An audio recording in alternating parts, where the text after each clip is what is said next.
Olá, sétimo ano! Hoje vamos iniciar o capítulo 5, que ele vai tratar sobre o Brasil e a sua herança cultural. Bora lá!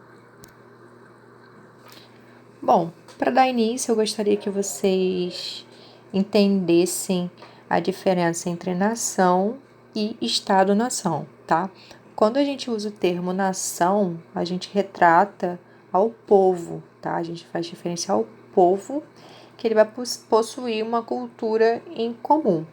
Agora, Estado-nação vai ser o país como um todo, tá bom? Não se esqueçam disso. Portanto, não vai existir Estado-nação, ou seja, país sem a nação, né? Sem o povo. Mas pode existir nação sem o Estado-nação. Outro termo que muita gente também confunde com raça, tá? Que são termos diferentes, que é o termo etnia. E o que vem a ser etnia? Etnia ele vai ser um grupo de pessoas que vai ter em comum algumas características socioculturais e biológicas, tá? Nessa imagem, eu coloquei para vocês pessoas de etnias diferentes. A gente consegue diferenciar não só pelas características biológicas, né, dessa imagem de cada pessoa aqui representada, mas também pelas características socioculturais, né, pela roupa, por exemplo. Então, não há uma homogeneidade étnica, não há uma única etnia, né? E sim uma predominância de vários grupos com diversas crenças diferentes, culturas e hábitos, estilos de vida diferentes. Bom, então sobre a formação da população brasileira. O povo brasileiro ele é resultado de uma grande miscigenação de vários povos, né? A gente vai ter os indígenas, os portugueses, os africanos, que serão os principais grupos, que é o que a gente vai falar hoje nessa aula. No entanto, há vários imigrantes europeus e também asiáticos que vieram para o Brasil, especialmente a partir do século XIX, que também formaram e formam, né, o povo brasileiro. Aqui em destaque eu coloquei, né, o índio, o branco, o negro, o amarelo, os mestiços. E esse esquema que está no livro de vocês, né? Você vai ter, então, índio, branco, negro, amarelo. E vai ter a mistura, né? O branco, negro, vão gerar os mestiços, você vai ter os mulatos, vai ter o caboclo. Muito nessas novelas de época a gente ouve muito esses termos. Como eu já falei, a população composta essencialmente por 3 principais grupos étnicos: o indígena, o branco e o negro. O indígena, a gente viu isso no capítulo passado, foi um capítulo só sobre indígenas, né? O nosso território, que mais tarde se tornaria vir a ser, né, o Brasil, ele vai registrar a presença de humanos há mais de 12 mil anos, né, atrás. Os indígenas, eles ocupavam já toda essa superfície, né, todo esse território brasileiro, principalmente o litoral. E como a gente viu, a gente não pode pensar em apenas um único povo, né, como se todos os índios fossem iguais.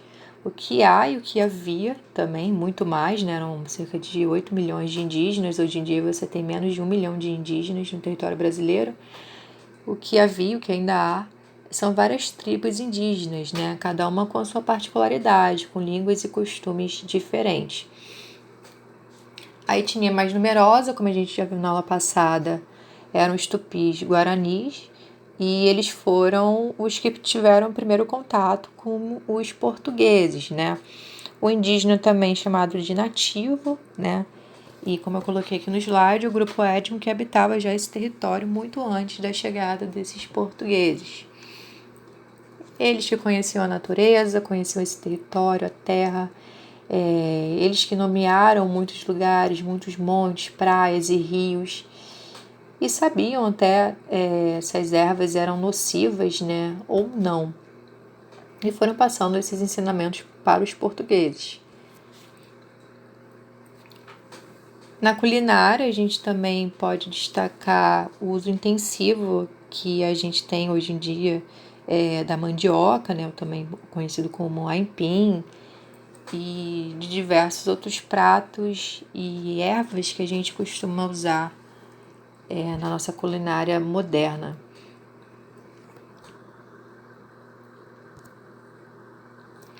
O branco, nessa imagem eu coloquei uma imagem, né, de alguns imigrantes holandeses, no caso, nessa foto. O branco, no caso do Brasil, foram, no primeiro momento, os portugueses, né, que foi esse primeiro grupo europeu a chegar ao Brasil, e eles realizaram diversas viagens com vários objetivos, né, tanto atrás de metais preciosos, de terra, de expandir a religião, né, o cristianismo, e eles acabaram introduzindo vários conceitos na sociedade, na economia, também na religião, e muito diferente dos costumes indígenas, como a gente já viu, né? Um grande exemplo seria na parte econômica, né? Ao invés de plantar para o próprio consumo, né? Que seria a agricultura de subsistência, os portugueses eles plantavam com o intuito em larga escala, né? Com o intuito de ser vendido no mercado europeu, né? Eles trouxeram para cá também a religião, que impuseram os indígenas, como a gente viu no capítulo anterior. Através da crença vieram as festas, o idioma latim e português e uma nova filosofia de vida, né? Novos hábitos, novos costumes. Ao invés de vários deuses, como os indígenas estavam acostumados, agora você teria um único Deus, né? Uma única divindade, e um livro a ser seguido, né? E uma hierarquia também de sacerdotes, no caso o livro, a Bíblia, né? Além da religião, o português ele passou a ser o idioma do novo território, né? Lembrando que não era só o tupi que era falado, porque você tinha uma diversidade muito grande de tribos indígenas, tá? Destaquei aqui também que eram considerados como os imigrantes, né? Ao longo dos séculos, foram chegando cada vez mais imigrantes no Brasil, a fim de buscar novas terras e de trabalho também, né? Uma nova esperança, né? De vida. Então você teve os espanhóis, holandeses, além dos portugueses, né? Os espanhóis, holandeses, franceses, e ao longo dos ciclos econômicos no Brasil, você vai ter a chegada cada vez mais de imigrantes, tá? Ciclo da cana-de-açúcar, ciclo do café. A região sul, ela vai abrigar grande parte dos brancos e da população brasileira branca, tá? No caso, maior quantidade de imigrantes holandeses, alemães, a gente vai encontrar na região sul do Brasil. Bom, e o africano foi a etnia que foi forçada a migrar para o Brasil, como eu coloquei aqui, uma vez que eles vieram como escravos, né? Eles foram trazidos para serem escravos nas Américas. No entanto, cada indivíduo ele trouxe o seu idioma, sua fé e também as suas habilidades. Assim, esse saber, esse conhecimento, ele foi sendo espalhado pelas fazendas, né, onde eles trabalhavam, como nos quilombos, que eram os espaços onde eles tinham mais liberdade. Apesar de toda a brutalidade, né, da escravidão no Brasil, os africanos eles introduziram alimentos como feijão e o quiabo, né, na nossa culinária brasileira. Também há uma grande influência na parte das artes, né, da música, do ritmo, na capoeira também, e de festas brasileiras.